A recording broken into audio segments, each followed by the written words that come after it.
me ase ye bia say ye be kadia so no Facebook no adem ti obeko Facebook wona eno no o search engine na Hour of Truth bo show obesabe kaya na afi wotimi ahwe media live on Facebook wo hwenya so wo hwe no kwa make sure say wo share wo comment afabra preaching e koso no follow messages na eba nyina follow quotations no cho na ubia wotimi atoa so no akenkan share na onua so nya bi nhwe na asam no enko bi asam na man nyina senia wa hihye pepepe nche join me Facebook no so Hour of Truth na yemfa mbro 2 minutes here was Stressful Divine Hospital new site and dey me kese ibo wode ba wa ogie a koso wono esum body asa oba na so benya ogie so say nkonwa na esum wono ho ne bia Yakopon ne wapaja ne nsa oba enam difo anase ne sofo so ebesua ama oso wadio edo emu yako Facebook but before you go Facebook papa no na so message e be ba no yenti ho na Facebook for no so enya bi na obi amfa na ade mfa no yeja yentu aso eda ajo Yakopon ase na eda ajo Yakopon ase amen feedback radio no so nam adum no na mobro so waboa yen na susu bi amen adofo no ma motie yen eba Hour of Truth adwumadi so sene ya watia fie nua ho no bigiri se ma motie mfulu ye kakra no adum ti ebo mo kakra sanse bare nam so etu yafo bibre eno na nenso bare bi kwa mayen se nu embeche biu eni chefi eja oban kokudin echa mu nyina amen na bare hu ya mabo na onkra yemu na hebi akwantu no yatima koduru awasomdwie mu amen enenso betu Yakopon asem se ne wodi kanka no omodia so ne betra na se o hweyen e wo live o YouTube ana se Facebook o ye shema yen na ma onua so enya fanisen faso o asema ebay mu emi so be ne sente wadi wo hira amen enti ya besre na fi na pasa entry abompae amayen ya bompae odom ne asomdwe nyina awura yada wase ewie nso so wabie kwanya sonko e dia mayen yes ewrade enna wa ma de pa chi yen uhin adwen sachira amen esra se abra wa asemu bai meme sachira yen ewade mayenyi yemfiri esum tibia mu emra wo han mu amen owura yesu esra se botan ti a odi nipa biara ba asase su ano abra wa asemu bai ewade ma ne mra mu ne nyina ya wieye enwie wo aheni ne mu ye ne adesrede ena wie se ewura yesra se na mo asem so fa heaven fa che obi biara e wo Yesu Kristo din mu amen amen praise the Lord hallelujah mani krani so echire yase eware mfa ne su enya tare enshawo so Yesu penku ena yo eware shawo bibre amen nikra didao na unkwaje aba odi adon free sora bedomo hallelujah nikra didao na unkwaje aba odi adon free sora bedomo enti sorry how dear receive oh my when so tojo kan fuerade mikra dida na okwaje aba odi adom free sora bedomo enti sorry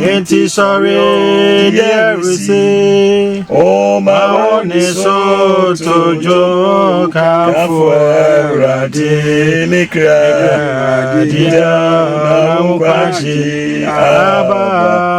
odi adom free sora bedomo. Praise the Lord, hallelujah.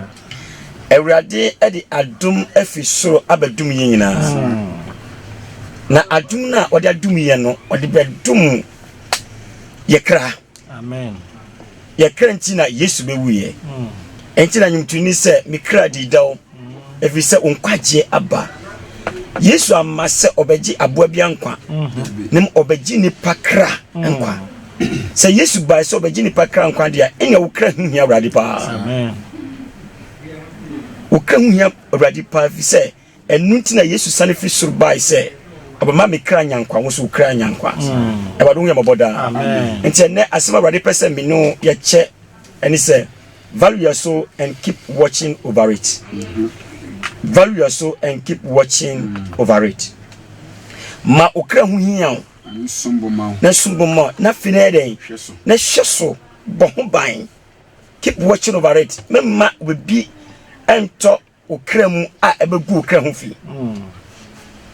Ade tie kasa ade aye ajapade ba ko pe a Yesu Kristo wa na se onyankopon wo asase so aye okra. Onyankopon ajapade nipa. The nipa kra na e nikra na nipa duane de eye dan a okra no ye dan etim enti na wo se okra no ho tidi a eti nipa duane wo se nipa duane so ho dan eti na mum okra no e de onyankopon ajapade evi se ewade me fa nipa duane nko na mum okra no enti onyankopon ajapade e your soul aditia onyankopon okra no fi ewade mu straight e na ode amayen enti ewade de ye kra mayen se ajapade kese afi onu yakopon nchen enti okra na ode amaye say we should preserve it yen kra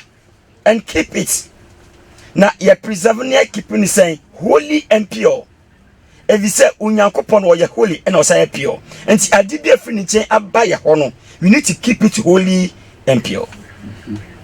everybody mpese okra biara ahobabasam. God does not want us to defile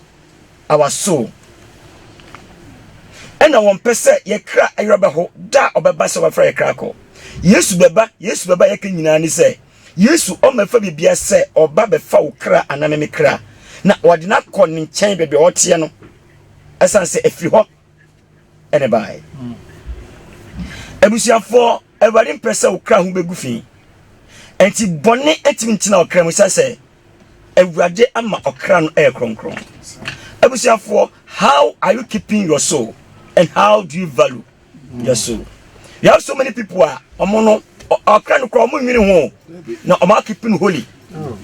Onye ne kra ho obadwe bibi ho a na die ode be mani pedua.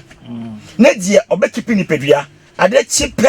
ade ni pedua ni se okodware no anya ati bi no onom anase anya ayishishi bi no di ni kra de ni wura fikra ni padodo sen na ade che no pa o kai se o kra ni di nti o se o mane duane. How many people do that?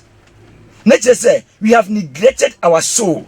and na de awurade mefa nko de hu hia awurade bebire no enu na ya den ye bo ho ban enti bo mo bi say what abomadia akọ market akọ tuton anuane a ye fa ni say vitamins ene ye fa say vegetables ni ade just to keep the body fit. Oh, and so obi ti be decorate the body na ayena hana wadidi ama body na hono me can say ahuna say I can say touch why you fine body na you fine e bi kura ko fam kubi na wadi afam pese ye light. Oh, na a bright a yi color na pie national referee kra enti ye wa okra nkofo bebro ho a what body no ye comfortable na so okra ni yare okra na fon adintia onfa duane man okra no ade okra ni mpe eno de ma no. So why are you keep watching over your body without yourself? But that body na obre wo ho a odi bibia e ma no e bi so je se o decorate no ma me kan tiro se obeja wo he ya enche na mo ye kra na ye mu na ye keep watch over it no eno ene beka wo wachi oni pedua wo he wo wachi wo ho fe wo he wo wachi o kase ye wo he wo wachi bridge na wa bridge bebrebe no e wo he na ka wo kan ko a okra no sidie umuda ne pedua de o ye den e wo the end life of it okra no si enyine o e makokra na so ni pedua sidie e ba kokra tumu ni pedua bi na kan emra o ya branch na sababa na ni pedua e fe pa be no hu na achinchim amoa na so obi die abroa bi wo ho ni pedua na amoa achinchim na so makeups when you make up for ni pedua hu ma chese ni pedua hu hia no aw o fele what was nyina obefele papa me catch say o fele say den ni beso a obeko na okra na wo fele no okra na wura fi no okra na wo nsisi baby pa ma no enu si na ojapade ba kwa beka evi say enu na japade ba kwa awade ba asase so enti ya wo kenti na awade ba awiase o wo kenti na Yesu Christ ba asase tintimia how do you value your soul and how are you keeping watching over your soul e wadu hu ya mabo amen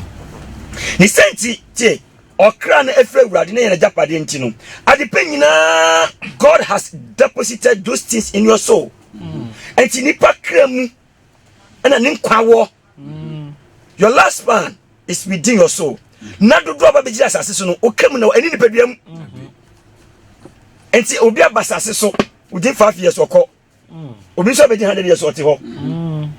Enti nipaduam de na ohu a waga say we de obenwuo. Ni ne say nipaduam ni ntimi determine your last man, but your soul can determine your last man. Enti obi abese wunyini che na wunyini che na uma okra enya comfortability no fashe wadumi say God has deposited life in your soul. So when you don't keep yourself your soul very well, you are not keeping your life. If you say okra ni mu ena de nkwa ewo enti say urafi okra urafi nkwa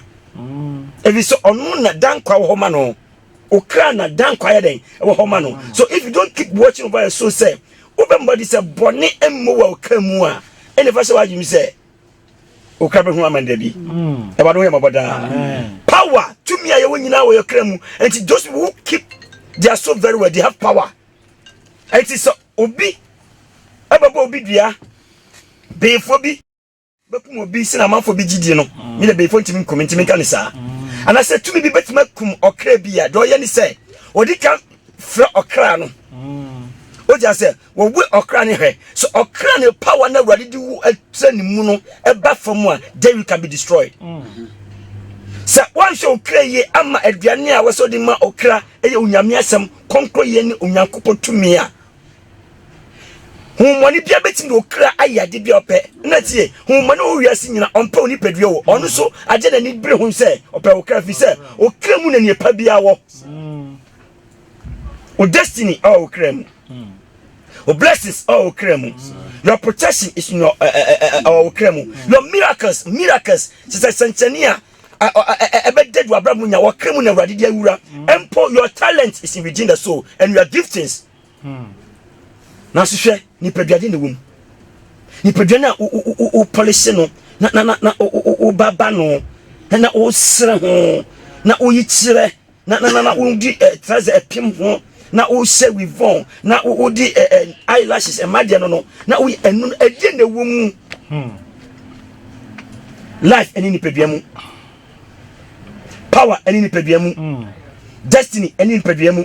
blessings any nipaduamu protection any nipaduamu miracles any nipaduamu talent any nipaduamu giftings any nipaduamu but sanu menyan eya japade wrade amani pase ekeye basa seso a enu ne betwitwa age yen enu ne yiyedie enu ye koso nanso you have left your soul without feeding him and why mobo na obeye mobo akosi se obeshia Jesus one say Jesus obeye mobo akosi se okra ka hu amani wo odatade wa ye fe no the lake of fire if he say we can already do mu no anya ho hwe. How many people are watching over their soul when the kra hu hia no na odi ni kra bobra awrade pese obobo e wasase so? How many people are suffer do saying e madu do saying mrante do saying inside them one pana ni kra hu hia no hwe se wo bonsema fra yeni ewo ade a awose be bia awose ye de kra dey esisu ye fancy abadu hu emoboda amen abadu hu emobo amen praise the Lord hallelujah yenkai Ezekiel chapter 18 verse 4 and then verse 20 Pachekai odifo Ezekiel tidongotwe 18 Ezekiel 18 4 and then 20 tidongotwe emu nan na afi emu aduonu wasehwe akra nyina wo me ti de wadeka wasi akra biara akra nyina ewo onu Nyankopon enti akra na wo ewo mu no e de fam se hwe so bo ho ban enti ebe ba awurade ba sa me gina de enti nipa onam ho fa hye waju so okra ye onyankopon ajapade enti so okra nyina wo me se oba se eja kra wo me no eja okra awurade se oba kra wo me no oba okra awurade enanso so okra awurade ti oka eja oba ni nkwadampo ekra awurade enti obi bia wiase bia fa hye waju se okra ye awurade dia se odi ho be ma awurade yie so mfa ma awurade yie okra no e awurade dia okra wo ye bone no enti nanso so o se ye se okra ni chiri bone nanso okra be ba sase so a won chiri bone na obeye bone no onuara bewu evi se yamfa bone afa ma okra se oni ji bone ho ogu okra ho fi na odi okra chi wade emma no so you are enemy to your own soul and what see verse 20 imagine no okra wo ye bone no ono na obewu oba nsoa na gya mumu yo bi enti ha no okra bi nsoa okra bi amumu yo na gya nsoa na be mumu yo otini ne betena ne so wasiti otini ni oba sase so a obehu se ni kra pretini no obetena tini mu no esa tini no eno na di beko sa tini na bebo ne ho ban sa tini no be ma ni kra amen na obone fo sem betena ne so na won so be ye bone so bone betena wakasa so so please, how are you keeping your soul? How are you feeding your soul? Everyone ya maboda. Ebusafo, yemfa se ya dwumi se Yesu Kristo wuya ya obuwo sase so a oye Nyankopon so wagya ne tibia se Nyankopon aba na obefa akwatibia aba abeto ne ho so na obewuye na ne wuo mu so osori na ansa na no na ye tomete no na wodi grace adom aba nyina ni se okra ne nti enti se ya bru Yesu ya kakade a okranti a mekranti a because na japade ano no nanso okra wa musa akudie yi wa mu de Yesu ba ye na obetena boni mu no Bible say ne boni obetena ne so everybody say hell ama okra bia nanso so hwe akra do owra hell wona obasa so a okra be ko hell nyane se obasa so no they have never valued their soul or keep watching over their soul abrati ade channel pade na wo ye miss calls a unya fi get fresh one o checking messages WhatsApp messages who tell say what masora na jo 12 o'clock when kai say e na mikra bedi enti ma menfa mikra she rade nsa fa phone na messages and a copy on also the abapian obetim chati sana ade ache say ye shed a wudi a wudi du kra enti Yesu a wo hu se oka ne hu hia na ehu hia se okra bia be wie wo hell ntim obewui obon pa manipa tete no and all the stuff in the agony, the humiliations Yesu famu nyina no because of my soul see one who said no obi be weed in moja beti me kra ho and I have to keep this soul perfect in holiness in righteousness menia why that ya meken obaka say agro na so beti we na to na okra ko wi ba bia awurade amama no akwai say fish a won nsumu uchi ne ba abontia why ne den inefre be me nkwa won to ko inefre bia ne kwa woti we kunu wadinawu enti hell nye ma okra enye okra bia tina bia ene hell na so say wan gbo obra yie na okra ko pie hell a menia we I say fish ya yi na fi nsuom ya ba bonte because nye otina bia no we na money forever we ntia Yesu be wuye ye share adie 2 Peter chapter 3 verse 9 to 10 Petro ngoma etoso mienu timiensa emu enkron ene edu 2 Peter chapter 3 verse 9 and 10 Erade nche ne bo hye ho yes said ye binum bu ne se kyere yes nemum omane bojo kyere mamu yes ompese nipa bia bayira osi ompese okra bia bayira osi dinche Yesu man nyina ne se ompese okra bia bayira enti wanya abotoyam wanya botsama okra bi se okra bia ma adwisa kyere mu na se de bia okra bia nyira enti onyankopon ba o ma nyina ne se okra bayira ye ne ya na wankasa ukuta okra na we okra no how do you value the soul you are even pushing your soul to hell insanuma wutimu you are pushing your soul to hell. Bitterness na wutimu no, jamama na wutimu no, agroboy na wutimu no. Meaning you are pushing your own soul to hell. Meanwhile, your own soul no see 1% wo obeya. Ebushanfo. Ehwe asasemi. Ade Yesu ababewa man na 1% Onyankopon pese okra bia to so. Nemum opese wo nyina ba adwensache. Wasu opese okra biara nya adwensache and na wakoyo heaven. Enti wa uti ase so do you value repentance in your life? Bonia utimu wadi bonia for so many years. Why you armed robbery for so many years? Why you sakawa for so many years? Why you occult for so many years? Why you friend saying busum for so many years? Obuvia for so many years? Everybody should ni say everybody person wo because who see be okra kokopie no. Minia kaya won kwan kan fa so so. Na so unsusu yesu so asa unsusu waso ye di say obetra nsanum ni mu a obetina akushibra ni mu a obetra jamamo ni mu a obetra saka wani mu a ama okra akwi na ayohusam ni say se okra ko yo hell so a se eniji na obeji asase so di ni pedua beji ani asase so a esa so okra ne nani nyi hunti no you are never going to remember so what did do na denu kwa wakai ne mum amani da homa if you say what be ye okra na chiwade amano ya sofo okra nti na ye sofo say be okra benyankwa so what food are you giving to the soul if any say aduane ben si se make say so de be brinye didibia untimi ni di wo honko heaven ya say ho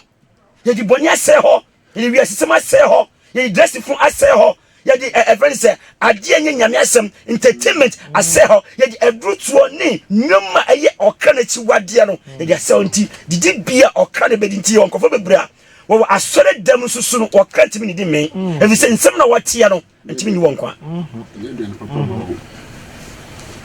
sofo I rather flow say be ye okra bia aduane ne direct okra to the right place. And what are you doing? How are you feeding your soul? How are you feeding the congregation? Assemble no the man we assemble no the man heavy assemble and quite just assemble konko assemble and the man ma and no Sunday etwam and no Sunday etwam koyo entertainment be na koyo wo ye entertainment ba okra bia ko hell unwene ho but so one more bikra anyankwa wo kra so benyankwa na unya enti bible si on peso obia beyira to so mame peso nyina ba adwensache ya ba adwensache na erwade da na beba sedi owifo ba wasi okra na erwade da ma yens wa sheda bia to ho se oba be fa okra bia na sada no you don't know jehunu no wonim da kra erwade ba be fa ni because na japade no mti opa obetima be fa japade anytime ope and you don't know when God is coming for your soul. So if God is coming for your soul right now, everyone anybody who can who say one man be anyadi maname anase form or the off phone or be ade ko rather ko to hell. Nipa kra say your body phone yempe. E ma titi no da hwehwe ni ha. Na na say dem phone and ti say nipa dia phone na so mpa everyone na ombefa okra phone fa ko heaven. Won pe okra phone, umpe e pe dia phone na everyone ombefa okra phone fa ko heaven. What be that? Adia na japade enti wari di mayen se yema okran emi woni anya emi onyame suro mu emi onyame suban mu emi ohun kokotumi mu emi okonkro ye ni nukwaredie mu eni ewo ahobrase adwene mu amen ahasi emu na osuro de kukudu betwem akro na wiemu mfitiase de be hye ase na asase ne mu nyuma be hye da wari ba be fa okra bia akono we are international because we are saying oboma okra ne so metina so nti da wura ba fa ne kra ko no be sen nyoma nyina nyoma na wudu ho ato so no be sen no hundam na wudu ho ato so be sen no nyoma bi o we are say wudu ho ato so dan ni ade ade ntimi so no ka e be sei ujina bia wo he ehona chapter 3 na verse 7 to 8 and then 11 to 13 me ade me pa choti miensa emu enson ene enwotwe petro mo to so mienu no osena osoro ni asase e wo hoyi wode na sem no ara kura yes na wode asiama oja enti asase a yeti so a ye pem nnuama nti ye bo ye kra ho ban no e wade se wakura na wode asiama oja dabi wode asiama oja ama temu ama sama temu ne nipa mu yefo se ewrade ba bebu okra bia ten na dofo odi asiema nipa de amumuyofo seyeda enti uti mumuyo bi mu a obesey ode manyini manso mawrade fanya mesonto nchen ode ye wo se wo talent no fa bobra fun bia keke ade wo kam nipa na ode sa talent ni ma wo kra no he's coming for you ne de manyini every talent enti won kofo bi o mo talent bia e de bapo talent bia on fam promote nyakopo ageda talent obeye na kafro what bibi ti say kafro Jimmy oh nani pasre anko wie no papa mu ana ko Bob Kalam be on titi santomo na so aba wiase mu abedi nkyene na so wantima nya okra hwadwuma. God has given some people 80 years, 90 years, 70 years. Why you credit hwadwuma da? Musu say about saying, okay, what the 40 years? How many years now that you credit hwadwuma? And to be tlas asisa ya kokwasa sa, atina wiase boni susa, azazasa, fanboy sa, obo siki sa. No oni beti na okra ne hwamani. And a connection man, when who connection man ya da yesi, and the kwara mitie bibi wasi. Ya wankofobia or training scammers. School. Na omo de aba no my advert say ya computer literate ombe say omo bua computer bibisa enti na obe wuramu a ya do be start computer all right but everybody no de wura scammers you know enti wo say sisi anu computer na wo sua kwa scammers no home na sika free ba mo na afi na ya ma wa divert free na afi obe be say am robber internet na we nipa uja say nso be yon connection scammers we say dakro ni betie no ni di dwa butim na wo kra konwa mane forever and ever ebusiafo what do you hate your soul so much I don't want to dinner cry you wa dinner radia yo but the been radia yo say ya boy abasa se so ha no wa di bia maye no di ni kra efo nwam dia maye ni ye pese ye be keep sakra na dachi ebe di do na na mani hu no person di two class. What are you going to gain? Corona wo bon, what are you going to gain? Jamano no, hey, what about Jaman sa from kwara bi manyini. Chem de onyan. Yansini. What about corona sa chem de onyan? What about biasa chem de onyan? What ya kayo sa? De na wanya. What we sa de no wanya film. Na so sa de corona de wo be ko help makobra money because what you are feeding, what you are using to feed your soul, so the right thing.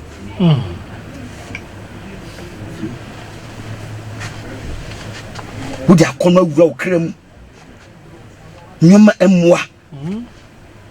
So that solar odi san no phone emano is under punishment. Unyakuba food and so. Do unyakupa na born is in a japa de nanso so. Essence ye dia ma wo sehwe so. No want man hwe so yenti no. Nyakuba food also. Oh. Mark 13. Mark chapter 13. 32 to 37. Mark 13, 32 to 37. Erade asem say. Na dane ne dono de obi nim. Erade tie. Senia erade bo nipa. Di nipa se nipa yam. Na onim da kro obewo. Do erade ka say I was say akwara bia di 9 months. Na so be hwe no obi ni 9 months no 7 months no oba. Ebi so timi bru 9 months no. Even 9 months no asun kura no obi de timi to say na wotwe na say na wotwe mi no. Enti oba na owo awo no kura onim da kura. Obewo. Sa pepepe nsu na da obi wo nsu nya dan. Wonim. De ready ni say be kan no afro kra no say okra be sin kofie no. I say one more brapa and coffee papa biam. You don't know. And you see a danoa a radiation to herself or crib biara bebaniche and national work curtain. Winim and a donor dear. Winim Tasso Abafua or was so and sunim. Obanon sunim, dear Jano. Ain't idea. Are forever and ever, dear? Winim ne hinterward and won't through. Are you not thinking about it? Obetimi kwa krasa mi okoda no wan sorry. Obetimi tu kakachi masa me ko market abo emoda ha okwan wo mebi. Aditia adonko a awurade babefa na akon wenim Monhwe yi wane nim de abekuno wane nim de abekuno wane ni eda obewuo wan so de nim owu a na chi de bebe obekro sade nyina hinta okra na se brada ka kire se atwase nipa wo preko no saka se boni beku boni fo na so boni abeku no eno na wode gigi wani boni obeku okra no eno ni oni gidie wakonya oba bi kafro vi se no ofe wanya utes eto fine slim but sanipa na wode kono awos wanya boni bi okogi nani no wuwu ano no because ukoye okra no ho achiwade wanya obi ade wakoma bo prepare se fa fesika no ye naza uye sene bia ebia anije ebretie bi mu no obenya anije anase ebe so problem am not knowing say you are going to take that thing, you are going to steal, and that is the end of you, but you may not know. That is at the end of workers or trans as okofano who are no a piawa ko hell is winning. Why do you hate your soul too much? The current obianim transform me. Monhwe yi Tio enna ewrade kache se yenim do kuntinu okra kwame okra ya hweye monhwe na fe no dwen na mompaye na fe bompaye dwen no dwen na fe for okra se de obonsa dina se de so dwen na munni edako a ebre no duru na yenim edako a ebre na yaba beji ye krafi yensam no ebeduru ete se onipa wotu kwan agya ne fie na wama ne nko atumi na wama wo nyina won adwuma maako na wahye opran no hwefo se wonwen eti munwen na munim da ko a ye fiewura no beba yenim da ko a ye wura na wode okra no maye no baba fani krako anadwofa se anadwofa ana wodasium se dasium ana akokobone se akokobone ana nopa se anopa na wa mefrimu mpofrimu amehu se modeda sa na dia mesimu yi meka me kire ni panyina osi do okati nyi se ni panyina o wakati ni panyina sofo apostle prophet wan munwen osi wakati ni panyina se asedi o da man se nyedai yenwen ade na nwen we okra ho yen wo okra ho fadem pama okra ena ni kesei obi su ni agea alenta odi boni bi ni age ena we kesei da enani da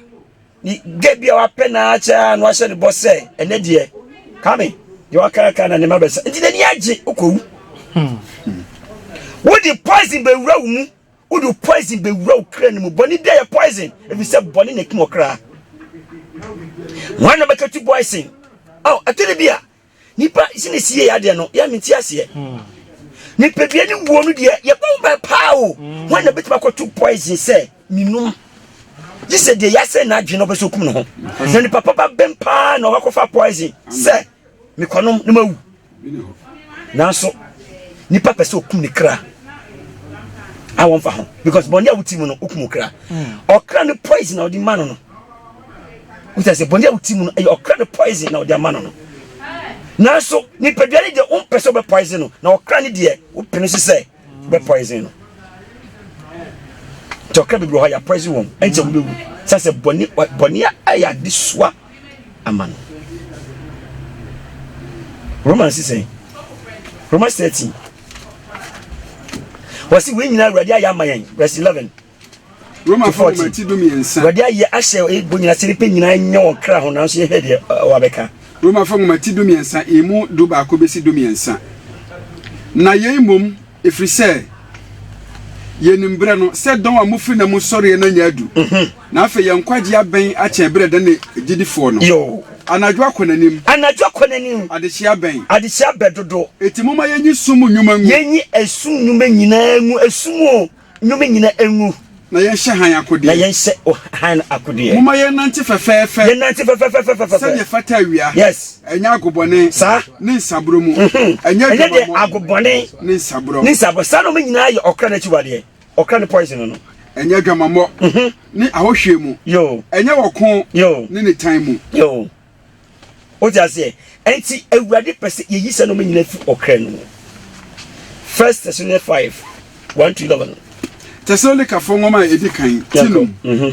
emu baako ebesi du baako yanko na nano ne mmera no de anuanom wasa susu bi o anuanom ehia mo se wotwere brɛ mo yo efisɛ mo amu nim yie sɛ yenim yie sɛ awade da na bɛba sɛ awade da na bɛsa yufo anajo da wonim na bra obɛka sɛ yɛ wɔ asomdwe wasi ade a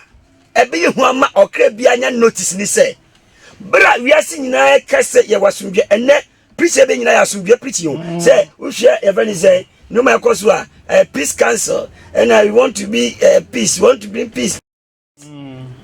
Ekabum is ya ever say a conform near if when you like kabum. Oh, nananom ne a sorry for you like kabum. I nipa baako visit you know some yabe baako. So as ye na okot for you na any ever say bishop for no nkamofo nyina ne yaja even is president for no ene ade chama for nya ayabako adetia eri asomdwe ba enti babu ka kire se bra wo beti se nipa ka se asomdwe ye wasomdwe ni ahoto no iwa hoto no ene mpofim no se be ene sanoma no nipa wura be fie awurade nipa wura be fi won kra nipa nya onkraji won ba bie no to sabre ni mu a nipa wura fi kra because of asomdwe because of sika because of ahoto me pa hoto me pesika ene Agimancha junior yesika enti so bekum nipa na no president ekunu na yedenti ekunu yesika arita nipa ne pasumdwe opa hoto enti brenna nipa dwumbe yesika be ye okot be ye no be na ya dwumbe fi ye kra hono o se sa brenno mu no film na o se ye beba won so film na o se beba o kra so se awoko ba oba wanyem so yo na wonya kwan nwane na modi anuanom muni sumu ye ni sumu na dana betu mu se owifo dabi mu nyina mo ye hanma ni adechiema sa ye nya na adwo na asum dia eti mo maye nasa wona aka amaye nasa wona aka no ne mo maye nwen na ye ni na ho wasaka mo maye nwen ye ni na ho efisa wona wadada na adwo na wona waburobura na adwo na ye adechia die yi ye adechia die mo maye ni na ho ye maye ni na ho na ye nhye gidie ni odo enkatabo ne enkwaje ni da so se dade eche efise onyankopon anyien amabufuo dabi ne mum oyiyen se ye Awurade Yesu Kristo nti ye menya nkwaje amen o ono na owuma yen se ye nyane o se nyane o yeda o ye no entena nkwam o ka bi entena nkwam ha eti muntutu mu hofo ye tutu ye hofo na obia mpia no yonko na obia enso ne hu se no mpia ko se na be yi a se de mo ye no ensei minia so no bi nam no adamfo men kwotun fu se koji sakawa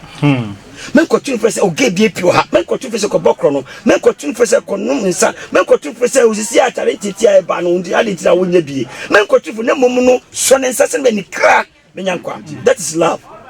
emi yase abranti bia hu oba bia opese oni bodweme na ka che say I love you I'm not happening because in the back I say I love you. And when I love you, I do crack womb. I didn't know how you nipa no do crack womb. And it's not love, but rather lust. And the end of lust is hell. Although yes, you never say, "Send on your composite do we are sinning." You told him, "Double Christian, we be able to know either one year no your dankwa, and to be on the pakwa dankwa, we send it pan order." Enti obi ka twese me don't me se ma connection bi me don't me enko pesika ekwanfu so onno obekun me sem rant na mo pema na me ko catch oba so pe no ka say I last you catch them because that is not love any love o adina unni ko ye no any love odi ko pia na ko wo mu okokunu ko pra no me se wari bobro hu se mre bia atwamu wonyu okra ho ene ase na dwu okra ho amen adetia no pa ma okra duane first ansa wadwen nipa duane nti okra duane se te onyame ase bonyame mpaye se wade mo brohunu hwe bone a wodi ye ne se ho bone fa che na to nyakopon kwanso na okra ne nye eba sasada no pia woni beji forever because so okra ne gia nipa duane age ye onkofo bebria bone a utimu no woni nyo okoye ba na wodem na sakusu se me kwadi ne makoye because okana tini mu nani nya dan nani okana peboni bidia otim kodi boni sa na ebru okana so na ono asu no akopem akasem ye kromfo because okra team obi otimi di bone kum nipa na onto ni kram se nipa no akoto ni kram obonsam dada nti sa okotofo ne nkofo a omudi owu no omaton mu kra den ma obonsam nti omunni atenka bio se obi atutu pa police ni outin banu aku no ade oton kra nti you don't think about life and you don't value life and you don't know the purpose of life because what can I can why then what on umpe and the identity and I was say me value me soul. Why should I keep watching over my soul? Because many people are enemies to their own soul. They tell what they will say when you bless it. Nipa be nano. That is a Bible say be no afro na kakra bi. Kakra na wo bi wo kra ho. Sa kakra na be fa wo. Be na yin wo kra ho. Obi mpo kwa obi sane se sia wu a obekọ hia onim otimi kan chiro. Obi kwa se on ti se heaven bi wo, on ti se hell bi wo. Obi se nipa wu an wu. Any sin pen a bit in what plan, you are enemy to your soul. So many people are enemy to their soul. So, the brinner ye at time for more crab because Nana Mikana say, I open some to be uncle Hero. Now, but do Hero now, be with some. I didn't know my day, even do coy. No, besides, I didn't do by no castle chrono. Hana ko bossa akro mi na me ko boy o se da bi hana ko se mia odi na ko se o na se una abonsam una wo hye mam ko se sa da na me shatare be mi gina he da be na me ma ko bokro na ma wa na wo nsa akobokro no ntu ko na obo na du we dey aba nya mi na me do bai enti obia wo be ko hela ye wan kasa na odu wo kra eko ni obia because ba me ta se ye de nkwa ni owuo asi wanim ibako ni wa hwe mu agya nkwa wo ho ana akotam wuo ana afa ene kwa na du koy wana kasa du koy you know very well say nyama wo yiye no e onyakopo chi wade you know very well say no ma otimu no e nipa ko hell but you are doing it who dey asodin ye mini say what prince say je besi bia na nya den esi ena esie but I always say go to hell and see people who are crying there asking for mercy. They're asking for mercy. Why? Their soul is being what? Tormented. I've also say mercy, but you had the mercy here on earth, but you did not value it. Oh, when you are doing one Jesus Christ, who can say Tiano? Who just say when you to so in your copomba, when you to so your jinkwa, and ne oko preno hell. What is the grace again? There's no grace. I didn't see the mra or you do me as a place I do me so crasso. Now crasso. Anyan kwaje. Don't be enemy to your soul. Isaiah is saying 1 Isaiah 1 2 to 3 na. Odi for Isaiah tibako. Emu mienu ne miensa. Osuru muntie na asase ya so. Na Awurade kasa ma ye mama wanyini na mama wonso na wonde wabo me soko Awurade ankasa obonsam asɛ no asɛ wo se wo ankasa abo no Nyankopɔn obo nsusuko enti ekwa obonya memfa nhyɛ obonsam wo di hyɛ obonsam no obonsam wo sase ya so o babia na so bi etima bobra wo asase ya so akɔ heaven why you blame yourself so obonsam how obonsam no way wo na o ma ho kwan eno ya makwa ma akono ewo wiase ni wiase afefe di asha umuma ena control wo dwane ba Yesu nchen ena what is say upon everything over Yesu nchen Yesu beti majo ena wa ma kwan say Yesu nyen obo ha wonsi asodem krada I met a man when you only for 70 years or see on see asodem da this year wo no what dey say what basase so e ba dem kwa che what asase so ya che nkwa nsi asodem da nka Bible da umompa da unse hon konkron da unim Yesu suban are you not enemy to your soul obo Awurade soko enti unwi se won ka se no obo ene common sense for mo ka se Awurade ni babia nyame ni babia no Awurade mo amo Awurade ma mo nyansa papa can common sense create you as a body common sense na common sense na would drink who give you that common sense okonya free he ahina okotam common sense ni ba enti ya wo be so ya Nyankopon okotam free anamu susuma kreti some was so some group amu soliti Onyankopon de bitim kwaji radio na common sense ni hunti fifre o so tie Onyankopon wa we si trace Onyankopon ente wo bewu ente o na wo na wo da hoye wo na sa na wo bia o si nyame ni ho no ade te wo na wanti manyi ho kwa na common sense anti manyi wo look at this musimo free musima ba you from common sense why from the common sense you are enemy to your soul at the long run ebeko wiye no na wo na oda ho na wo the tosi mienu ebrenity the devil is an enemy to every soul obonsam so ye atafuma obi biakra enti o makwanya obonsam be dadao enti o kan first Peter say first Peter 5:8-9 what say Petro ngoma edikan tinum emu nwotwe ebesi ana enkono first Peter 5:8-9 mo ni na ho wasi ma ni na ho mo nwen gen efisa mo tamfo bonsa na se jata wa tamfo bia ye fe no obonsa onam se jata obubom hwehwe do benya na mele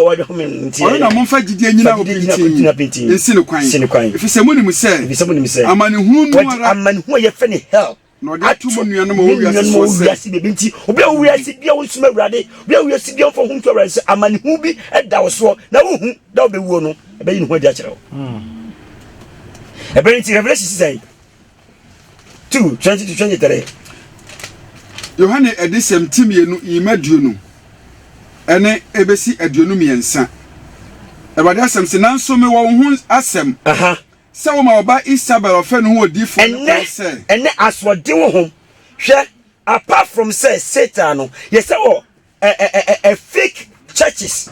a fake prophet a fake pastors a fake teachers a fake evangelists ni disobedient servant of God be or dead the nipa and to see you where they nanso me wo ho asem no asem bika se wo ma oba Isabel ma kwama oba Jezebel oye dwamanfo ne honhom ye adwuma wo nipa mu e de akonno bone e mane memma eda memma ne wonkasa memma eda e bi di won se wawase e bi ekeka wanima dubre e Jezebel honhom wa makwama sa Jezebel honhom aye abonsama oye akra biara tamfora betena wo mu fono so di fono kwan se onkyerɛkyerɛ no nada menko na onada nipa no mo adwaman afi bodwaman na dwaman mo ye komo mo dwaman mo nesi madressing sano menyina na e Jezebel honhom a so ne tia okra ebekun wo na woni na ma wo koma mabosom rado hu nipa mabo amen enti you are enemy to us and afinu Satan ni powerful so ya tamte what should I do to keep watch of my soul me boss on afile si a genuine repentance when he say can you say again such a ma yes you such a you ko be boa so dey say such a one such a you boa what the your friend say odwanwoma na kata apetikusuuna asokiso boa enti say won such a you adwen a mean you are enemy to your own soul we are hypocrite you are enemy to your own soul so genuine repentance can make you keep watching over your soul. 2, have the word of God in you richly. Colossians 3:16 was him. Mumma Onyankopon asem entem mu be. Fa nyame asem fa nante. Ma honkokwe naratu wadi yo nyina mu. Ebasa obenya home ma okra. Live as a stranger on earth. Tinasasi say, oh, ente. The owner of you will come to take you. So tinasasi say, oh, ebeboa. 3, be a prayerful person. Bompa efe no ofa okutu sre. For 2 wadi nim da na wadi ba hu mobo se wadi wo bo ne ho se wadi wo weakness ho se wadi wo de wuntimi nye se wadi de biara konanim no pa wi anwumre wo ba hu mobo bio obedient to the voice of the Holy Spirit hu kokra kasa na okasa kirewa tie unyame ni kasa tie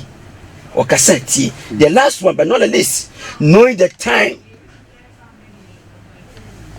in which we are now. Who say you are able na sisi hu na mama and nana metu say we fall. So yes adia any obo okra ho ban. So we do konkro ye ni ti ni nante. Nyame asem nante dia. Okra ehuna mane. E wa do nshira bebre. Amen. Amen. Amen.